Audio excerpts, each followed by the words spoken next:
attachment, section C03, there's a reference to a pending investigation E04 that's in brackets. That should read E06. So again, apologies for that, that typographical error as well. So the main body of the report we will take as read. However, I'd like to point out to Council that we did submit quite a late supplementary piece of work to Council, so apologies for the lateness of that. But this is a piece of work that just looks around some figures that was requested in at the at last year's this meeting last year. So we provided in the main body of the report a percentage of diversion rate.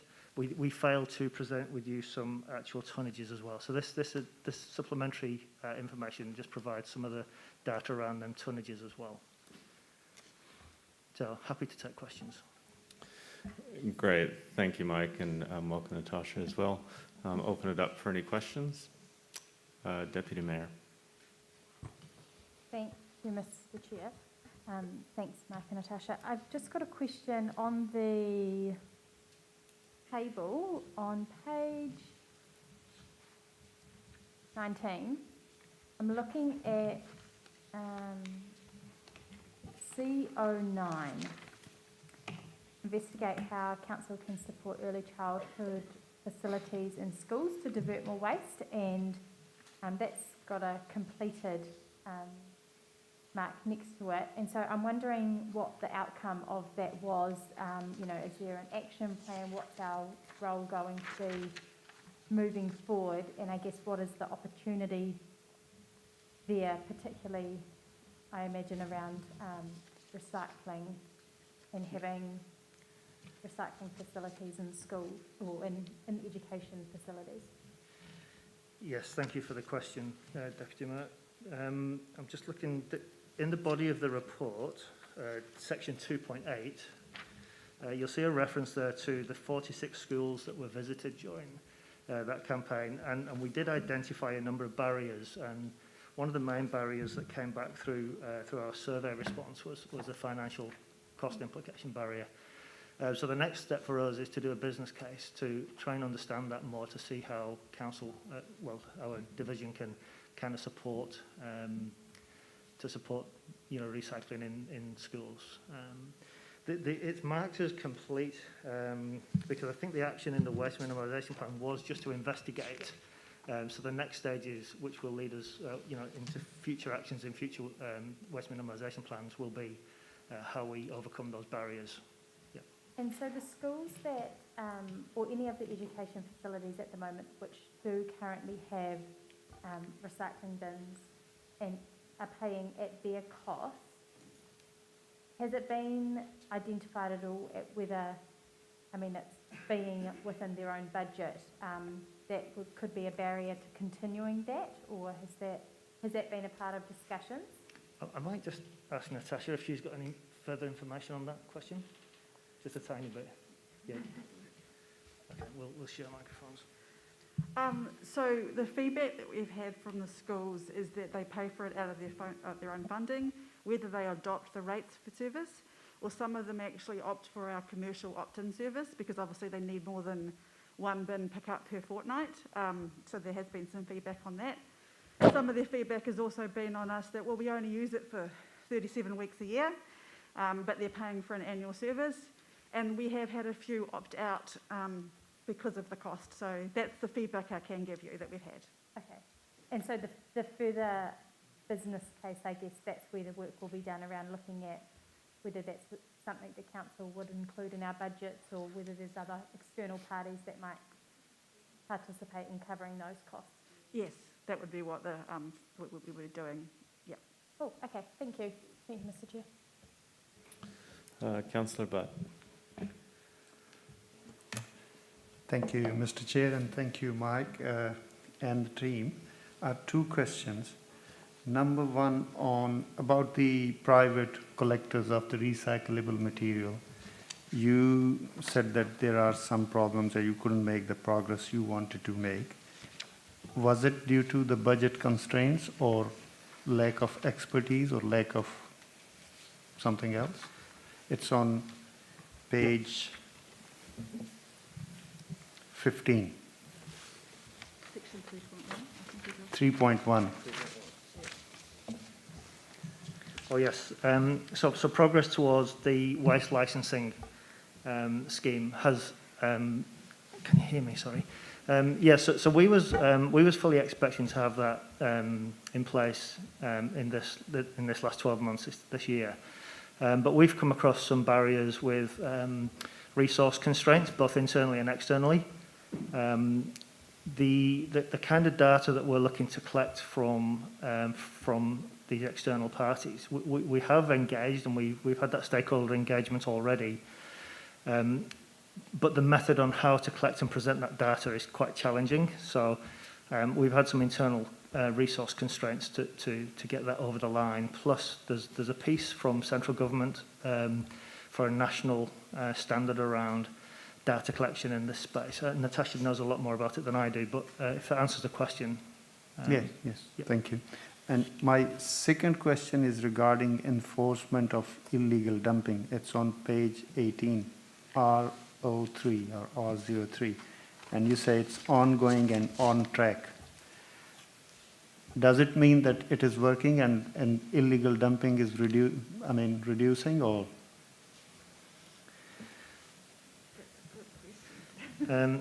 Yeah, we will have data on whether it's reducing or not. My feeling is that it's holding the line at the moment, but I can come back with some confirmation for you on that. It's working in a sense of the system that we've got. We're responding to illegal dumping, but of course it's quite a fluid situation, you know, with especially the last couple of years with having lockdowns and, you know, and sort of unusual situations. But yeah, we're not seeing a real increase, but then again, we're not seeing a decrease either. Right, thank you, Mr. Chair. Moving online to Councillor Johnson.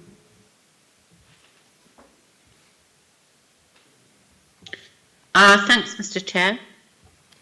So my question is around 4.2 in the report about a solution for end-of-life tyres.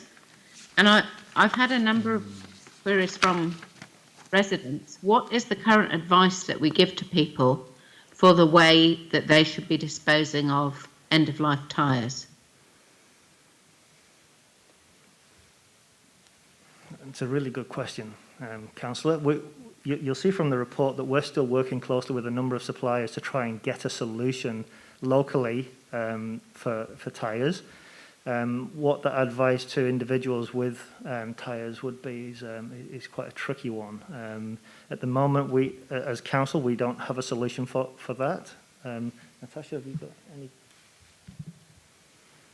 I believe the Matthews Ave transfer station will take them, but they will charge a premium for the disposal of tyres, and that's associated with their the issue they cause at a landfill. Their tyre walls need to be cut out, need to be flattened.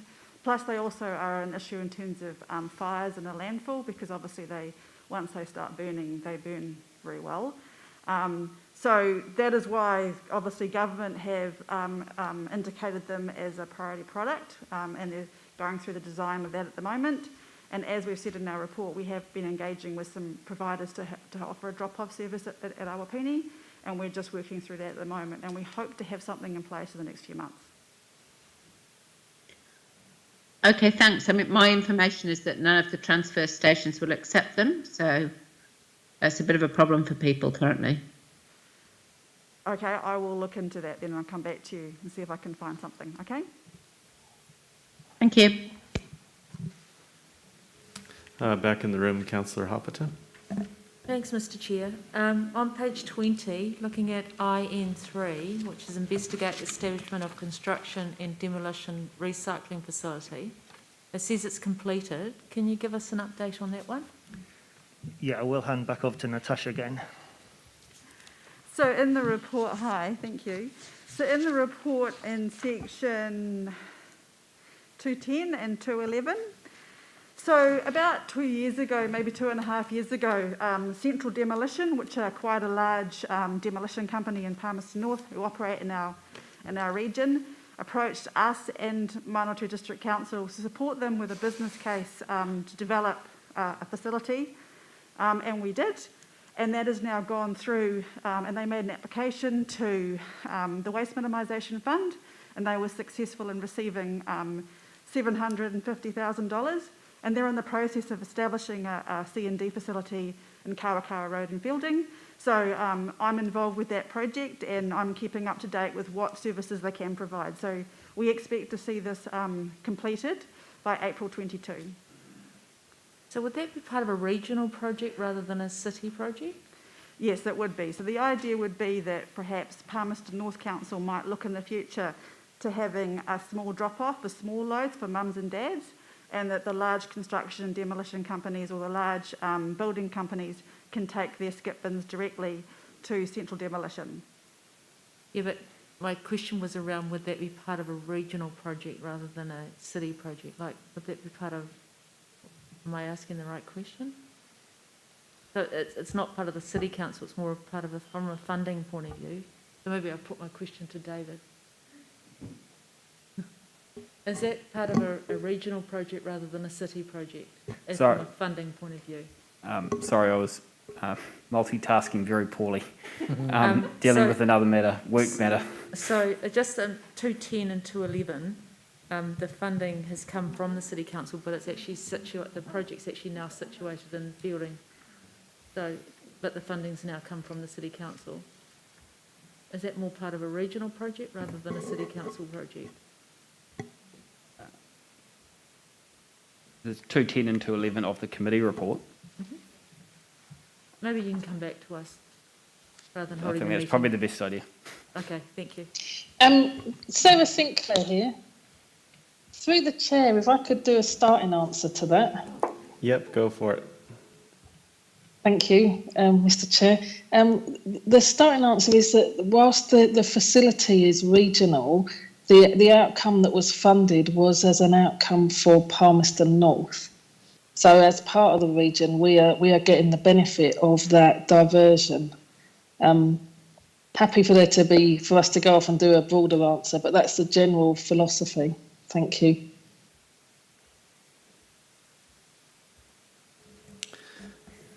Thank you. We'll move on back online to Councillor Dingwall. Thank you, Mr. Chair. Just checking that you can hear me. Yep. Yes. Excellent. So I've got a couple of questions left on my list. The first one, on page 19, CO7, you talk about investigations in, doing more hard materials investigations. And I'm just wondering if that includes textiles, or if there's any plan to include textiles in any plan to try and remove textiles from our waste at all. That hasn't been identified within this programme. This programme is identifying, polystyrene and mattresses and tyres. We hadn't considered textiles. Is there any program that considers removing textiles from the waste system? Can I get back to you on that? There's something in my memory about that, but I can't quite, if you know what I mean, I can't quite remember, but I have been on a webinar about textiles, so I just want to go back and check what was talked about and then come back to you. Is that okay? Okay, so I will leave that one there. My other question was around, on page 20, LM3 talks about the procurement policy, and it says that reviewing procurement policy to require lower waste purchasing. And it says that it's ongoing and that it's on track, but also that it's on hold. So I'm just wondering where that is at and where that fits. Well, I think we might need help from the procurement team to answer that question. Yeah, I know the procurement policy is on the work schedule for a, which committee it is, but it's, it may well have been planning and strategy, but it's due to vacancies, that work is currently on hold. Okay, so is it still on track? It's on hold. All right, I guess I'll leave that one there as well. Yeah, I think that's all my questions. Thank you.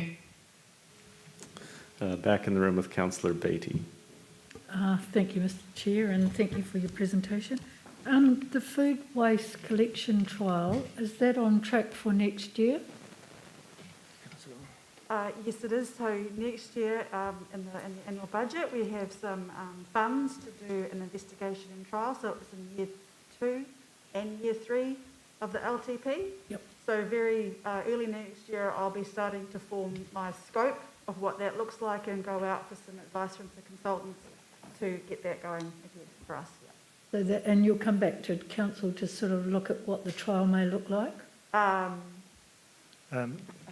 Question is, how do I get on the trial?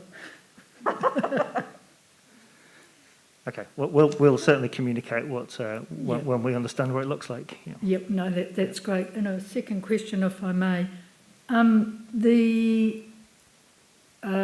recovery of the demolition material, which we put through some budget through council a couple of years ago, is this now being tied up with the construction and demolition facility project, or is there going to be a separate project for that as well? Because a couple of years ago we put a recommendation through council to look at recovery of demolition. This was from the people that are at the recycling timbers at Awapuni, and we haven't had any feedback on how we're Okay, again, sorry, I can't give you an answer right now, but you're talking about the timber recovery plant at Awapuni? Yes. Okay. Yes. Yeah. Okay. I've got no information on me for that, but I'll try and get back to you with some answers on that as well. Okay, thank you. Thanks. Councillor Dennison. Kia ora, Chair. Just in regards to 2.6, not so much with the engagement with rangatane or the use of te reo, but more the rollout of the new look vehicles, wheelie bins, glass crates and rubbish bags. I knew that we were doing the colour coding with the new vehicles, as I understood, but I just wanted to understand what extent we're going to with the rollout of wheelie bins and glass crates. What was that meant to say? Works now. Oh, it works now, yeah. So as you are aware, we recently did, well, a year ago almost now, a brand identity. So we have a certain stock of bins and crates and ready to roll out as they're requested. We're almost out of that stock, so we're taking the opportunity to put the new identity on the bins and crates, and we're also taking the opportunity to introduce some te reo on the bins and crates.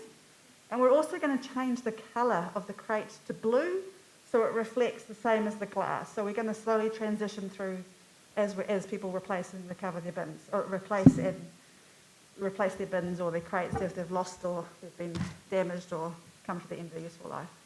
Okay, so just to clarify, the crates are going to start to transition into blue, but the wheelie bins, will they maintain the black with the orange? They will remain black with the orange. That we are sticking with the orange for the curbside service, because we introduced that in 2010, I think, or 11, as the colour. So we're not going to change to the yellow, which is the national standard. We have opted to keep with the orange for the recycling. Right, I'm comfortable with that. I just wanted to understand the extent of the rollout and how much that was going to cost potentially. Thank you. Great. Just a couple questions from me to finish up. First is around the lid anchors. Thanks for the opportunity to get us all involved. I trust we'll be able to get these around to elected members, the rest of elected members that are online in due course. But you talked about putting together a business case there and what might potentially happen. So I'd just like to know, all things going well, what might we be able to expect in terms of securing the lids on our recycling? Yeah, well, the business case should be completed.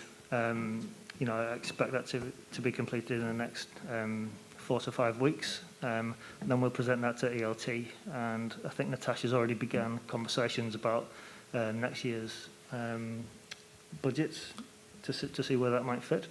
The bigger part of the, I guess, the business case is more around, have we got the right solution here? You know, rather than kind of just going out blindly with this, have we got the right solution? How practical is this as a solution? You know, and then the rollout. Obviously, there's a lot of questions around how we distribute. You know, what will be our approach to getting these latches out into the public? And of course, you know, the conversations we've already been having is, you know, we can put these on everybody's bins, but we can't make people use them. So there needs to be some education around what they are for and when to be used and how to use them. So yeah, that'll all come as part of the business case that we're working on now. Great, thanks for that, for their information. Also wanted to follow up around the Waste Minimization Competitive Fund that was referred to in the report, just to understand how many dollars are allocated towards that fund, and is that ratepayer money or is that MFE money through the Waste Minimization Fund, or some of both? Yeah, I will ask Natasha to talk to that because she's quite involved in that one. The allocation that we've made is $40,000. And so we've effectively taken a portion of the money that we receive from the government, from the waste levy funding. We receive $320,000 a year, I think. $80,000 a quarter. Does that math add up? Yeah, I think it does. So we receive $320,000 a year, and we've taken $40,000 of that and made it a contestable fund for our region, for our city. Great, thank you. And just finally from me, the brief supplementary paper that you provided showed us that, if I'm reading it correctly, that while we believe we're increasing the proportion of diversion, it also looks like per capita waste to landfill is also creeping up. And just, I guess, wanted to comment around sort of what we might be best to focus on, in terms of the overall waste minimization picture, and if driving too hard on diversion sort of has some perverse outcomes in terms of growth of overall volumes. Yeah, and that's a great question, and we've been wrestling with that very question ourselves. What we know is that some of the big diversion wins will come later on in the current WIMP. You know, when we start looking at curbside, organic collections, etc., and when the construction and demolition facilities are operational. The last time we did the waste minimisation plan, there were the areas of kind of, I guess, if you like, the big numbers to get some success. But yeah, the whole messaging around, you know, the sort of waste hierarchy is probably where we should be focusing, is rather than recycle is the reuse, reduce reuse cycle as well. So yeah, that's kind of the questions that we're also asking ourselves. Great, thank you. Looks like that is it for questions in the room and questions online. So thank you, Mike, and thank you, Natasha.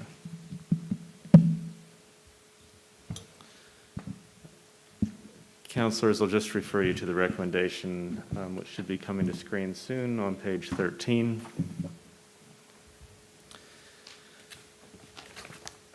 That the committee resolves that the memorandum titled Progress Toward Actions in the Waste Management and Minimization Plan 2019, reported to the Environmental Sustainability Committee on 15th of September 2021, be received for information. I'll look to move that, seconded by Councillor Butt, and open for any comments.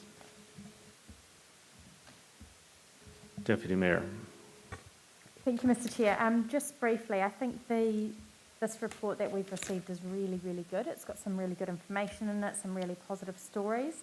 It does highlight probably that some of the easy fruit might have already been picked, and we might not see huge lifts in terms of the percentage of waste diversion, but it is still increasing, so it is still positive, albeit small steps.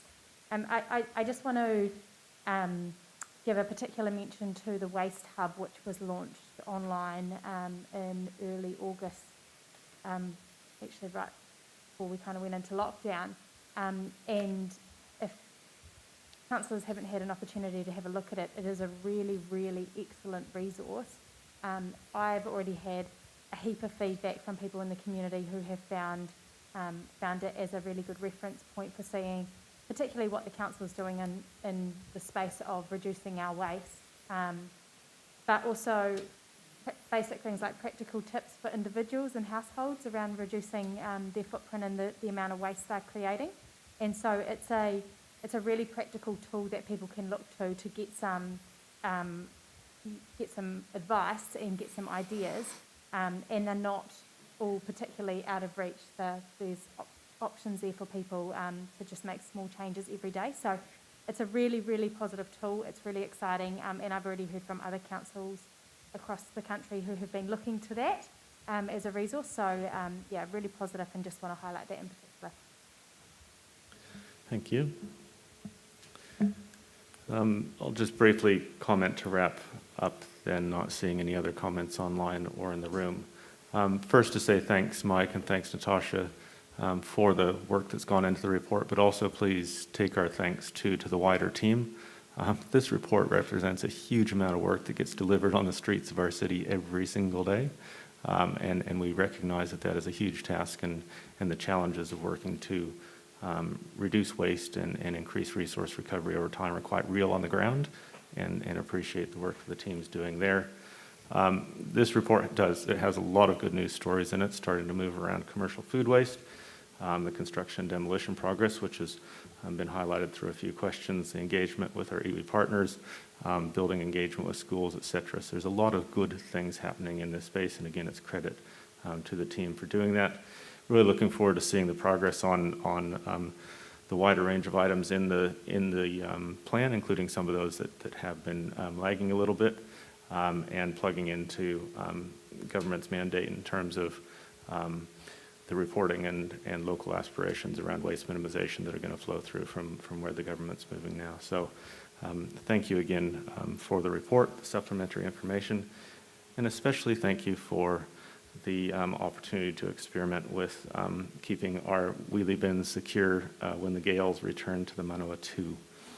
So with that, we will ask for the vote. All those in favor? Any opposed? Any abstentions? That is unanimous. We'll draw your attention now to item 7, the PNCC Organizational Emissions Inventory and Management Plan. And I'll invite Adam Jarvis, once he's secured a bit of refreshment, to join us at the table and present that report. Adam's our Senior Climate Change Advisor. Page 21 for those on the papers.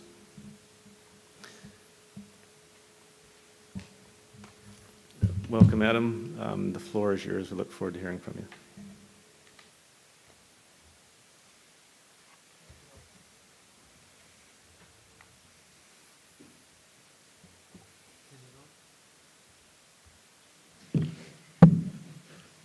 Good afternoon, Mr. Chair. Good afternoon, councillors. I just have a brief presentation to go along with my report. We'll just quickly flick through, but two parts, as you'll know from the title.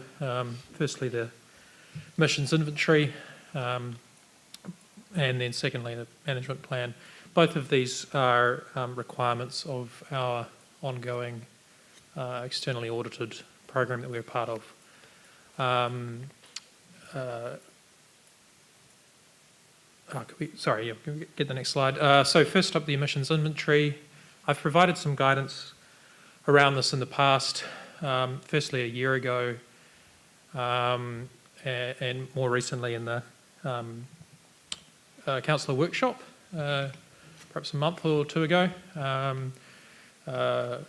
As you'll see, the gross emissions continue to decline, but this is entirely due to just the continued maturation of the Awapuni and Ashurst landfills, predominantly Awapuni.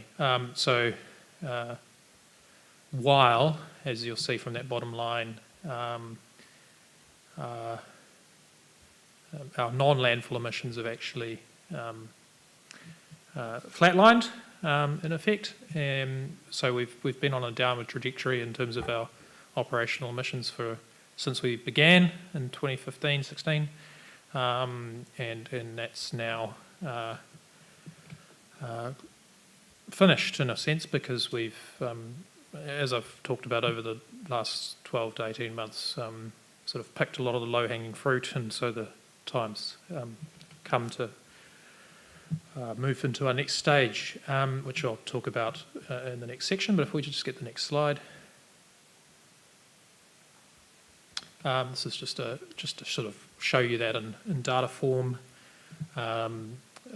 Emissions have declined at a reasonably steady rate, but have flatlined there. And in fact, there's a sort of a ever so slight increase in 1920 compared to 1819. But within the margin of error, so probably not statistically significant, but nonetheless. We'll get the next slide. This is just showing you the relative impact of the different emission sources, so all electricity taken together, all diesel, petrol, so forth. So you can see sort of where our largest non-landfill emission sources are. The report itself, the emissions inventory report, has one including the landfill emissions, and you'll note that obviously dwarfs all other emission sources. As I've said before, this is basically due to the fact that we accepted the entire city's waste for many years, and so we've kind of taken responsibility for that. Whereas these are, I guess, our ongoing, yearly emission sources resulting from our current activities, should we say. If we'll carry on. So to just, this is the emissions management and reduction plan. Again, it's a formal requirement of our membership in the Toitu Carbon Reduced Program, which was formerly known as CMARS, for those who are involved in the inception of it. And really, it's a formalisation of what you've set out through the LTP, and that the primary mechanism that we are anticipating to reduce emissions over the next 3 years is the low carbon fund that was approved through those deliberations. And as I've talked about last year and during the workshop, we're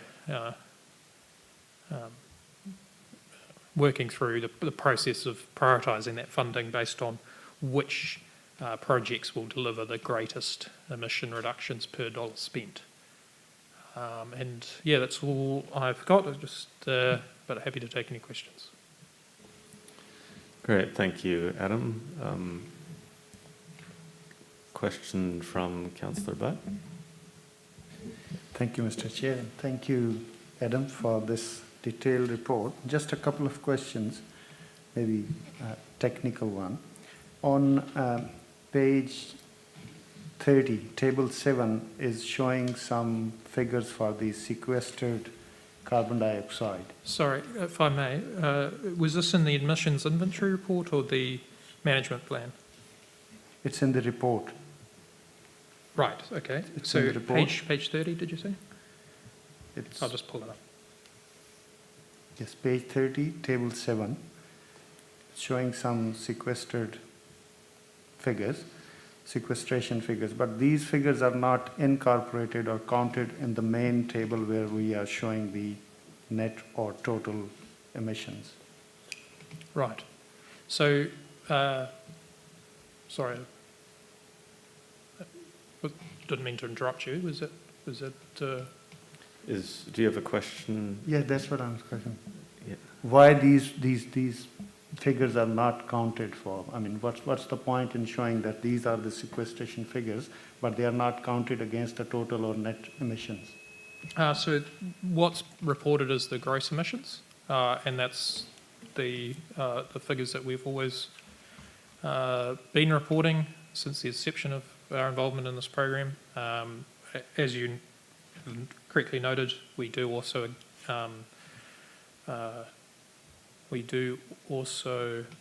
account for both the sequestration flow, which is the first figure you'll see there, contingent liability, and as well as the total amount of carbon that we are responsible for in the Turitea forest and our other forestry assets. I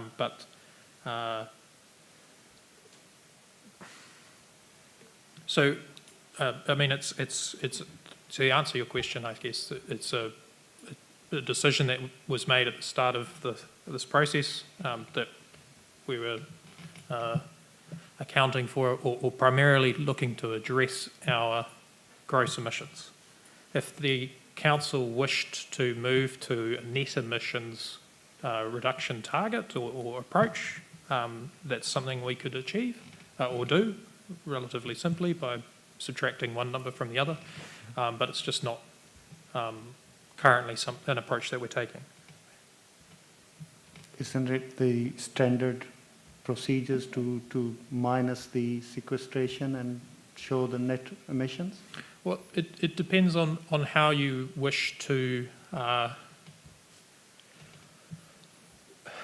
It depends on the philosophy that you wish to take, in a sense. On the one hand, the emissions resulting from our operations are clearly ours as an organisation, whereas these emissions that you've noted on, sequestration that you've loaded on Table 7, could in some senses be seen as something that we're caretaking for the entire city. We're talking about the Turitea forest, we're talking about Arapuki and so forth. And so there's a philosophical question to be answered there about whether or not you wish to say the Turitea is offsetting our entire emissions as an organisation. If council wishes to go down that path, that's no trouble. We'll probably discuss it later. I'd leave it there. I'd ask the second question, if you'll allow me. You have an additional question? Yes. Yep, go for it. Yes. And this one is on page 53. And you are talking about some emission reductions through capital investments and at the Lido. I just wanted to ask what kind of investment you are expecting or planning to reduce these emissions? I'm sorry, I did look around, but I don't have a copy of the order paper. So when you say page 53, I only have the...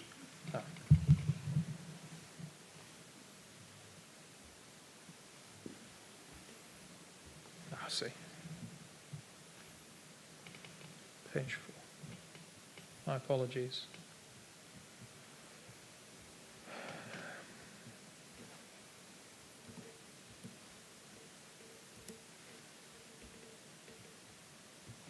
Right, so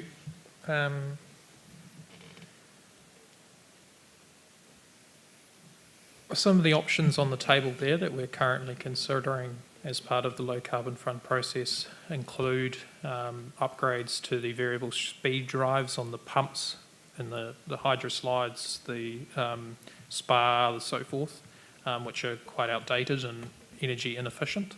There's a capital cost associated with that, so it's one of the things that we're assessing in terms of its potential emission and cost savings versus that upfront capital cost. And as I say, they'll be prioritised against the other opportunities across council. So that's to give you one example. That's something that we're looking at. There's another set of options regarding just focusing on the Lido for now, to install a system that would adjust the light levels dynamically across a day to account for ambient lighting from the sun. So at the moment, the light stays the same, whether it's late evening in summer or broad daylight, so forth. Whereas by dynamically adjusting them, we can look to save money there. Yeah, just to, those are two examples, but it's quite a complex facility. Some of the assets there are quite old, and there's opportunity there for capital investment to reduce costs and energy costs rather, and hence carbon emissions. One last question, if you allow me, Mr. Chair. Yes. You have also described somewhere about this new $1 million carbon reduction fund or zero fund, and you are talking about it in your corporate inventory. Is that money meant for the corporate emissions reductions only, or we are considering the citywide emission reduction projects? So through you, Mr. Chair, my understanding of that program, as it was first discussed, as it was approved in the LTP and so forth, is that that fund is for organisational emissions. All right, thank you. Thank you, Mr. Chair. That was not my understanding. Yep, thank you. Deputy Mayor. Thank you, Mr. Chair. Thanks, Adam. I've got a couple of questions just following on from Councillor Butt that I'm just trying to get my head around. So the sequestered carbon that's talked about, is that planting that the council have done at some point, or can you confirm that that's our land?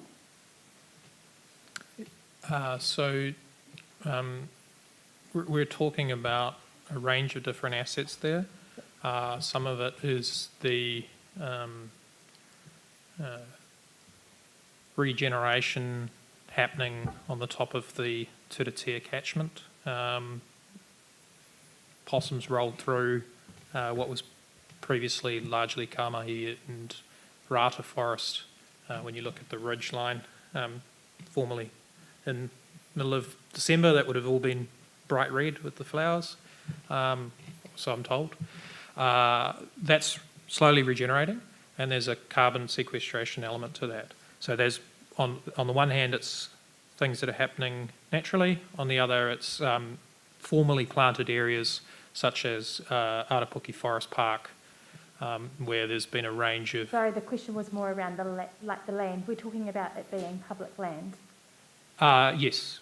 So all of the sequestration that's accounted for there is in regenerating and planted trees on PNCC land. PNCC assets on PNCC land. So I'm just trying to understand why it's not included then in the calculations. I know Councillor Butt asked a couple of questions around it, but and you responded to say, you know, whether it's taking care of it for the city or the organisation, those kind of things. But is it not similar to the old landfill that we're still accounting emissions for, that could be seen as taking care of that for the city?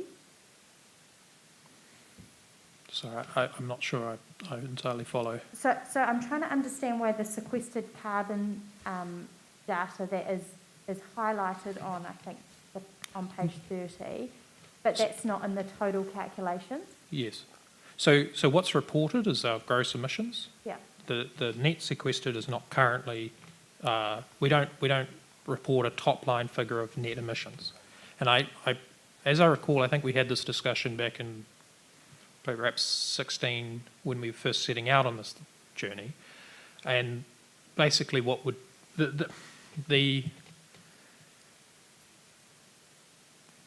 we decided to proceed as we have. So there's no technical reason why we couldn't start, because we don't sell carbon credits on that land. It's regenerating. There's no double counting there, should we say. Council could decide, as you've suggested, to net off those emissions, and then thus report a top line figure as being the net emissions. Thus far, I've year after year given you the gross emissions as well as separately sequestered emissions. Sequestered carbon.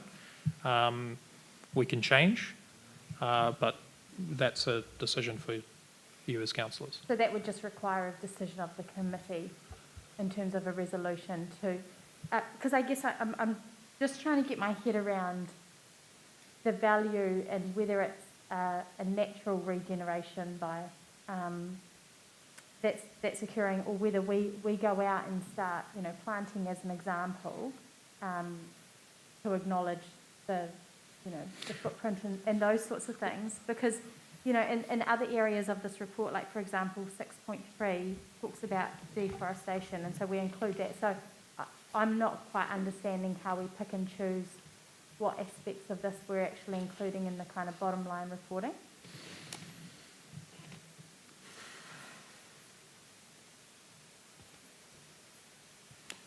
So I would say that all of the sequestered emissions we take some degree of responsibility for, whether that's trees that have been directly planted by us, in the case of Arapuki, but even in the case of Turitea regeneration, although on one hand it is natural, you could call it natural regeneration, there's also a role that we play in terms of continuing suppression of possums, but also deer and other browsing ungulates that are allowing that forest to regenerate, where otherwise it may not.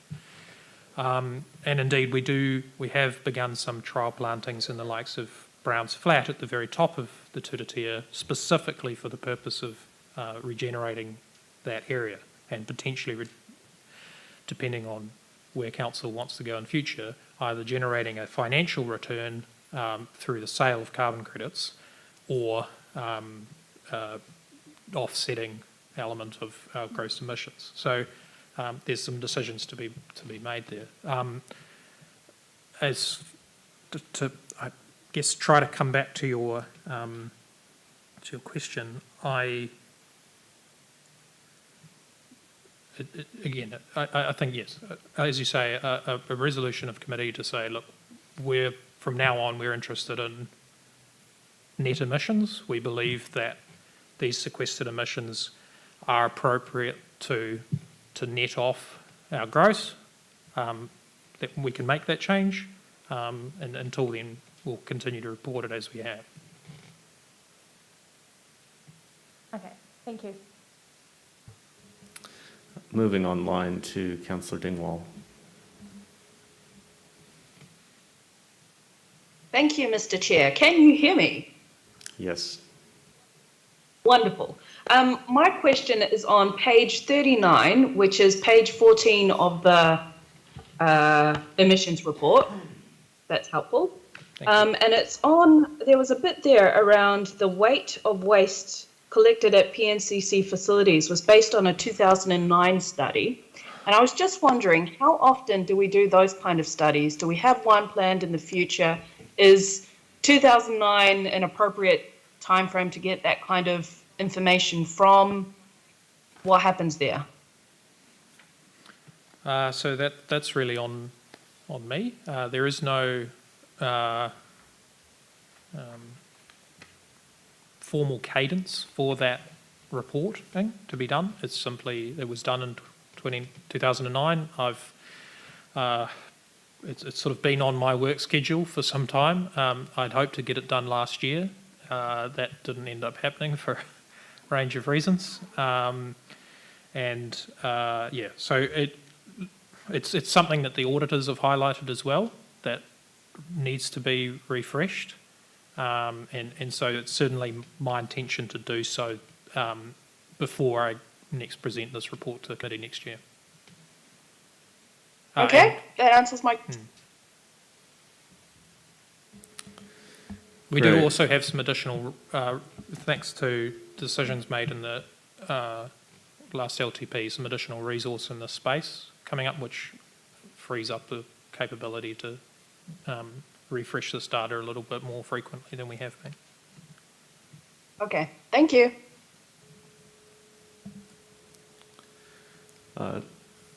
Just a question for me, Adam. Sort of trying to understand, I guess, what we can do, or if in your view we should be doing something just around, I guess, better synchronizing reporting, in the sense that this sort of gives us a 15-month lag from, the actual numbers. And now we're moving forward with a low carbon fund and wanting to sort of see the efficacy and impact of that. Are there ways that we'll be able to monitor our sort of forward direction more timely or more effectively than going through a sort of full audited process? Are there things about the audit that holds us up? Is it data availability? So some elements of the inventory, there is data, isn't necessarily immediately available, but a lot of the big ticket items are able to be seen at a much more frequent cadence. Electricity, for example, fuel usage. So there's certainly capacity or the potential for us, I should say, to look at those metrics more frequently. I would just note that in terms of a formal report, there's quite a bit that goes on in terms of making sure that there's a high degree of certainty and validity around that data. When it comes in, for example, electricity data, we're billed for electricity data monthly or bi-monthly, and sorry, just I think sorry, if I may. So it comes in monthly, bi-monthly, so that can give us a really strong indication of how things are going, but it's often not until revisions are made by our supplier, in some cases 6 months on down the track, where our billing is balanced out and 1 month becomes much lower because we're charged less because we were overcharged 1 month in the previous month. So it can take some time before there's a real certainty around what those numbers can be. But as far as measuring how we're going with respect to the carbon fund, that can be done relatively immediately. Great, thank you. That's helpful in terms of understanding that around timeframes. There don't appear to be any further questions, so thank you, Adam, for the report and the responses to questions.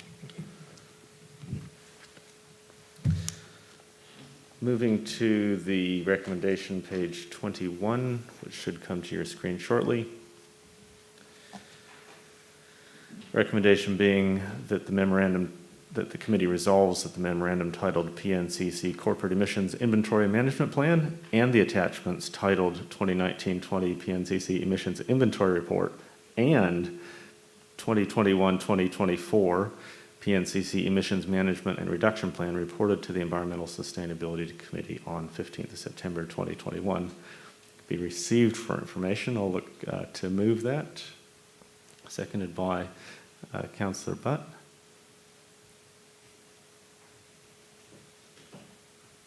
I think that's, here we go. And open it up for any comments. Deputy Mayor. Thank you, Mr. Chair. I'm happy to support this, and I'll just indicate I've just sent an additional recommendation through email. A little bit unclear on who I'm sending it to. I've sent it to you, Hannah, which is that future PNCC organisational emissions inventory, both corporate and citywide, includes sequestered carbon, as per the guidelines provided by MFP. And thanks. Go ahead. We'll just get it to screen, but if you want to go ahead and speak to it, that's sure. great. I guess just following on basically from the questioning from both Councillor Butt and myself, and also the questioning around about this time last year when we had a report come through where Councillor Butt talked about some similar aspects as well on reporting. I guess my view is that, if we've got a perhaps a very longer term and ambitious goal of eventually being carbon neutral, then we're going to be putting things in place to not just address the carbon emissions that we're creating, but also to get carbon credits and offset and those sorts of things. And so I think that we just need to be reporting on both sides of the coin somewhat equally, so we can really see maybe a more accurate picture of actually where we're up to in both spaces, because as well as sort of amending behaviours and reducing the negative impact we're creating, we also want to increase the positive. And so that's where I think actually including sequestered carbon, which is mentioned in here already, but reporting that equally, then I think that's kind of just bringing it to the front. It's not particularly changing anything too far out of what we're already doing. Great, thank you.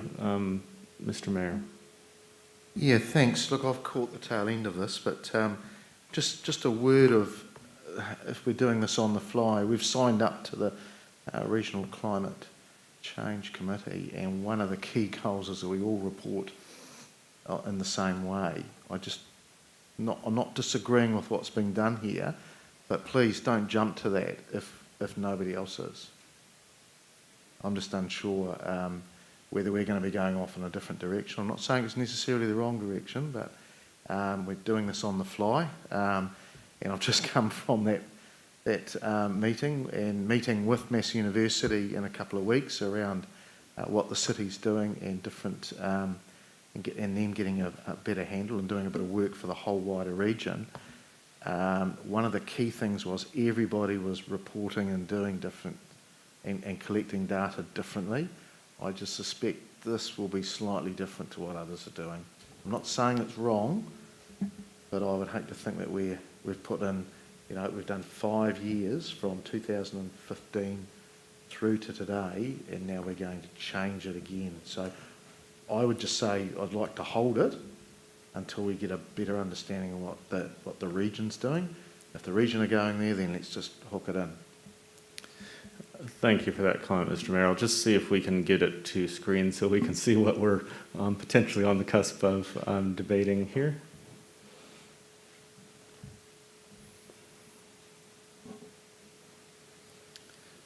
So on the screen we have that the committee resolves that future PNCC organization emissions inventory, both corporate and citywide, includes sequestered carbon as per the guidelines provided by Ministry for the Environment. Excellent. So we've got a mover and a seconder there. So further comment, Councillor Dennison, you had something? Thank you, Mr. Chair. Just more broadly on the whole paper and the whole focus on driving down our emissions. I found, and I think maybe I'm not just speaking for myself, but I find that a lot of the questions and even the information and responses from officers in the report is in another language for most people. It is for me. I find that with just the questions and what we're trying to aim at is like, I'm not getting it. And even I find a little bit of confusion, and even when a question's posed and the answers has the right intent to try and inform, but I think that what I've observed is it just creates more questions. And so it poses for myself whether we should set up a working group or some sort of resource that we can have that has a bit more specific knowledge on this type of terminology and background, that we can have some subject matter experts or somebody that has more knowledge on it to guide us and recommend to us, and more a advisory that we'd have in other settings. We've had working party groups for projects, but I almost want to suggest that we might need one for this arena as well, because I find that we're kind of making recommendations here and receiving information, but I'm not sure the value of it ultimately. So I pose it as a question maybe, but interested maybe if officers might want to respond if that's an opportunity on that kind of proposition. Thank you for that comment, Councillor. What we'll do is see if the General Manager would like to comment on that, but then we'll move the debate back to the recommendation that is the one currently under consideration, which is the recommendation from the Deputy Mayor. But yeah, I don't have a specific comment about the need or benefits of a working group, but just speaking to Adam, and he may want to comment further, it's not that we don't have data on sequestration and it's not that we can't report on that or we shouldn't.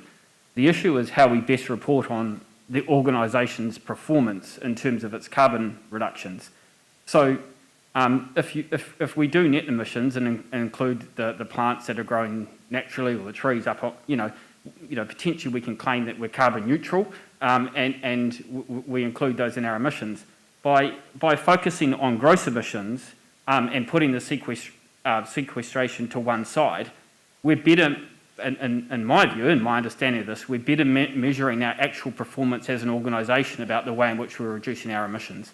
However, if you do want to, from this point forward, report on net emissions, as Adam said, that is something you can do, but it's probably a less accurate indicator on the actual performance of the organisation in reducing its emissions, because what you're doing is you're taking the benefit from some vegetation which is growing naturally on the ranges. So hopefully, Adam, I've explained that appropriately. So you can do it, but there are pros and cons to both methods. Our advice is, and why we stuck to it, is gross emissions will give us a more definitive assessment of how the organisation's going. Otherwise, we could be increasing our emissions through a whole range of things and taking the benefit of some trees growing, which will always be growing and will continue to happen. Thank you. Any other comments around the recommendation? Councillor Butt. This is just an argument towards the comments General Manager has just made. I mean, this report says greenhouse gas emissions inventory report. If the report was about the emission reductions by Palmerston City Council, then I can accept that whatever is presented is correct. But if you are naming this document as a greenhouse gas inventory, inventory is the one in which you calculate your emissions, you count your sequestration, and then you give the final figure. This is your final liability. So this is what I understand about the inventories. Inventories are always showing both emissions and sequestration, and then give the final figures.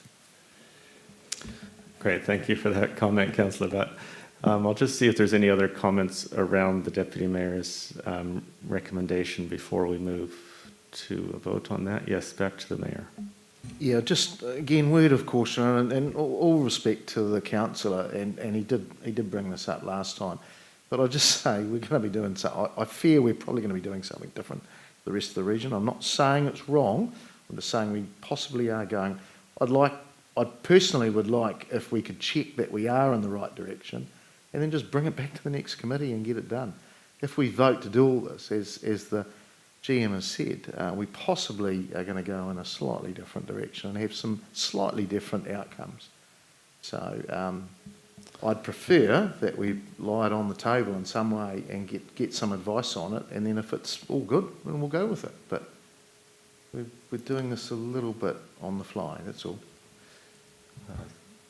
Thank you for that comment, Mr. Mayor. I guess my comment before handing back to the Deputy Mayor for right reply, actually share your concerns, Mr. Mayor, around potentially doing this in this way at this time. And I think that what the GM has told us about total emissions being the issue and the thing we actually need to be managing down, and keeping a core focus on that is good advice and advice that we should, as an organisation, heed. So there's nothing about the current reporting environment that prohibits a net also being reported for information, but I think keeping our focus as an organisation about what we're doing to manage down our actual emissions is much more important than getting into the less certain situation of being at the mercy of how many possums are in the Turritira Reserve for our corporate emissions. So on that basis, I'm sympathetic to the interest in making sure that we have information on both sides of the ledger, but not at this stage. I'm prepared to support that. Let's see, looks like there's no further comments. I'll hand back to the Deputy Mayor for a right of reply. I guess just the only thing is that it feels like we're missing a little bit of detail with this report. As Councillor Butts talked about, it's, you know, in terms of an inventory, I think we need to have a better understanding of this. In terms of reporting, I mean, we've got a lot of this information already. The report was essentially verbally given by our staff. You know, they've got this information. It's not new information that we're not all over. In here, we're talking about page 3 versus page 5. So I think, I don't know when the Mayor came into the conversation, but it's in here already. I was at the first regional climate change group meeting at Horizons, and the reporting that they talked about was aligning it with the Ministry for the Environment in terms of having something that didn't just work for our region but across the country so that we could compare. So that's why the resolution actually aligns it with the Ministry for the Environment, because that's the direction of travel that people are aligning themselves with in terms of reporting anyway. That's what regionally our other TAs have talked about aligning themselves with. So they've talked about comparing what people are currently doing around reporting, but to have some standardised reporting so that all councils are really doing the same thing and we can actually compare. But we're not just going to pick the council who we think has got the best reporting. They're trying to align it nationally. And that also aligns with the remit that we put through LGNZ around reporting at the LGNZ conference as well. So it's actually, you know, we are talking about it locally, but it's actually a nationwide conversation we're having so that there's that accurate reporting. So, yeah. Thank you. That was the right reply. Would you like a division on that? Would the mover like a division on the vote? Show of hands is fine. Great. So I'll ask to get the recommendation back on the screen so we can see what we have. Again, the recommendation there that the committee resolves the future PNCC organizational emissions inventory, both corporate and citywide, includes sequestered carbon as per the guidelines provided by Ministry for the Environment. We'll ask for those in favor to raise their hand. I see 3 votes in the room.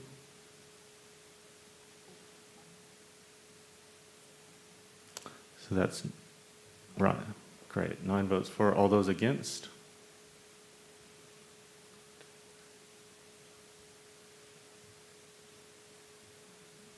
Yeah. Any abstentions?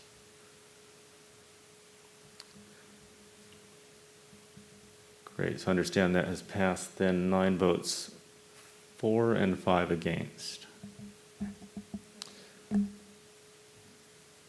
So we'll move back to the substantive motion.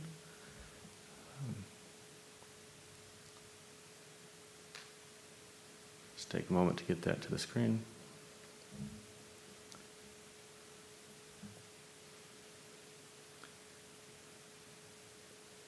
Are there any other comments around the substantive motion while it comes to the screen?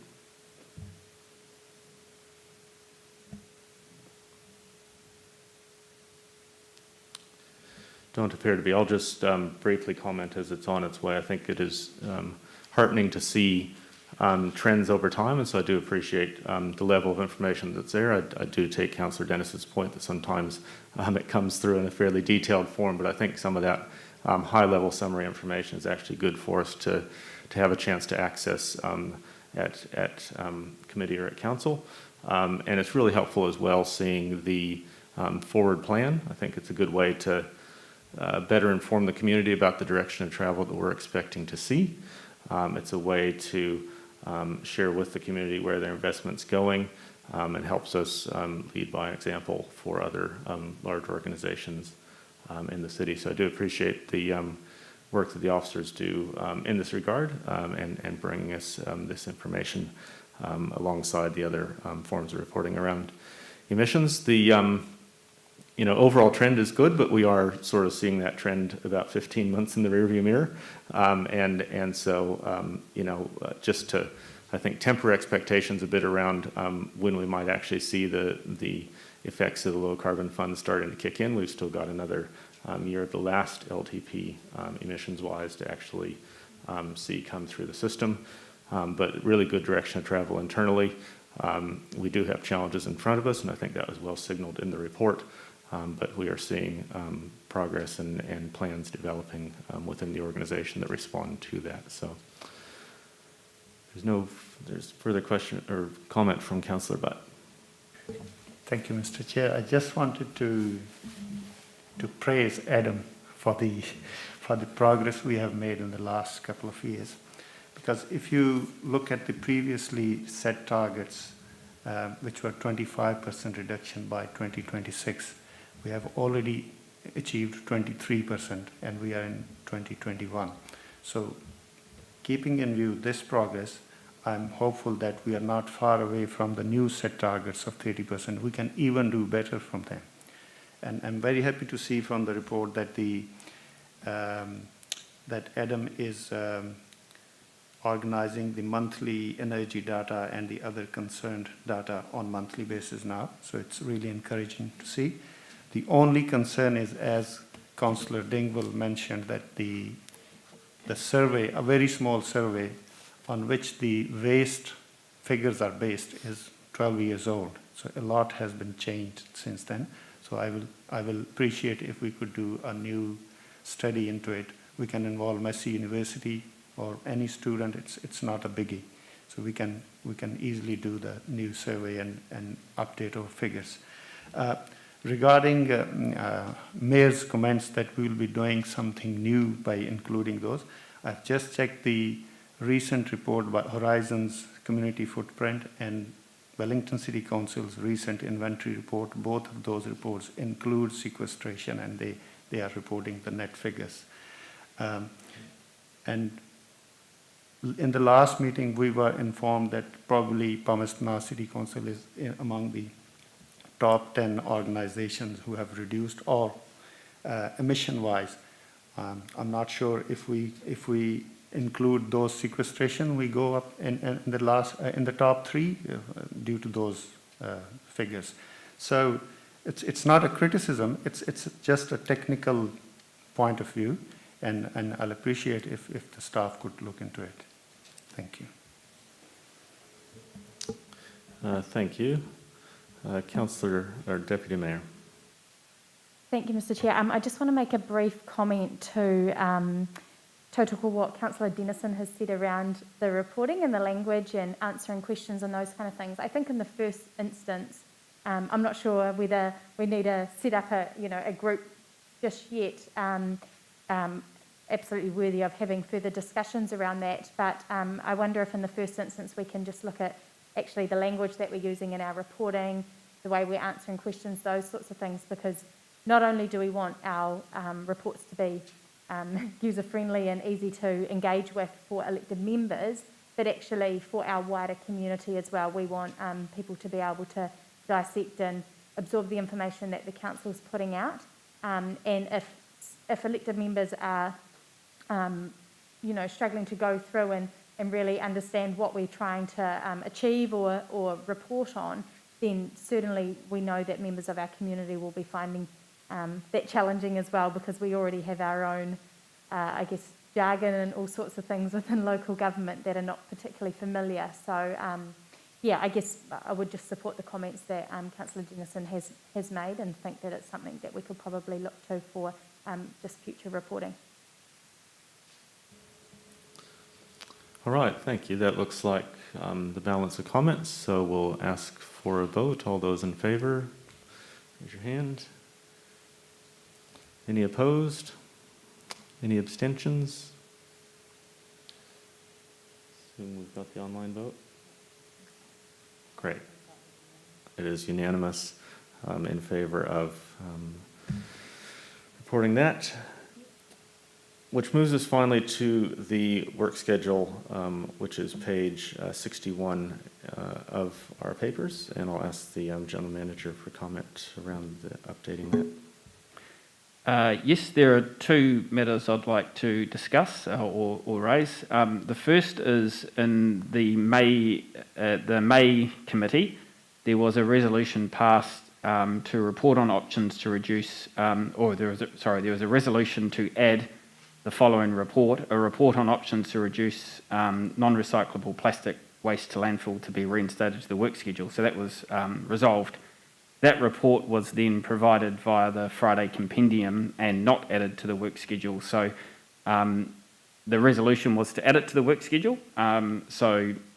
Unless the committee decides otherwise today, that item would be added to the work schedule and that report would be brought back to the next committee.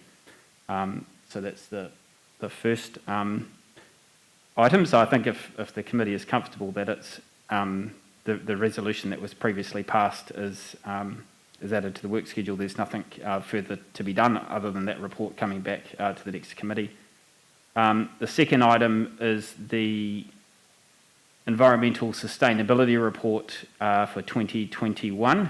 So the terms of reference for this committee talk about an annual sustainability report. However, the Sustainable Practices Plan approved as part of the long-term plan discusses a biannual environmental sustainability report. So the Assistant Chief Executive, myself and the Chair have had a discussion and it was agreed that there would be an update type report produced this year. That would be relatively brief and sort of focus on the data that was at hand because there are some resourcing challenges in producing a full environmental sustainability report this year. So that was a little bit of a compromise given that we had some conflicting direction within the terms of reference and the Sustainable Practices Plan approved as part of the LTP. So there will be a environmental sustainability report this year. However, it will be a sort of more brief update type report. So happy to answer any questions on both of those. Thank you, David. A question from the Mayor. Through you, Mr. Chair. Thanks, David. I think it's important we still do something, even if it is a shortened version of the annual sustainability report. All of us would get asked questions by many residents about what is actually happening, and lots of good stuff is happening in council, but it's quite hard to sometimes communicate that, and that's where that report comes in. It's very good, high-level synopsis of what the council is doing in that space, and I think a lot can change in 2 years. And I think it's really important that we do something annually. Maybe there's you carry out the process of a comprehensive one every second year, and there's a more slimline, I don't know, 8-page version of it every intervening year. Great, thank you. We'll take that as a question masquerading as a comment, but yeah. Deputy Mayor, did you have a question? Yeah, thank you.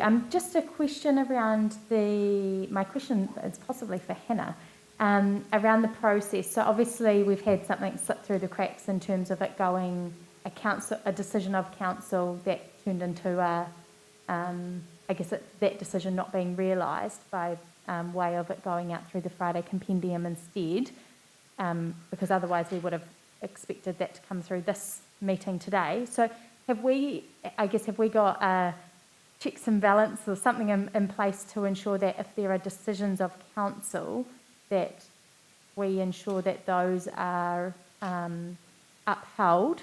And I guess that's different to the discretion of a chair to move something to a Friday compendium versus a decision of a council to retain something on a work schedule. What are we putting, that was a very long sentence, apologies for that. What are we putting in place process-wise to ensure that that we don't end up in that situation again, specifically if it's a decision of council? Through you, Mr. Chair. My apologies, Deputy Mayor, but just point of clarification, it was a decision of the committee, not of council. Sorry, council, yes. Yeah, where a committee has resolved to do something and has the authority to do that under delegation, it's my team's job to make sure that anything that is resolved moves through to the work schedule. So that's something that we do at the end of every committee, and so our work schedules are live. So administratively, the responsibility is with my team to make sure that that message is carried through. Great, thank you. Any other questions?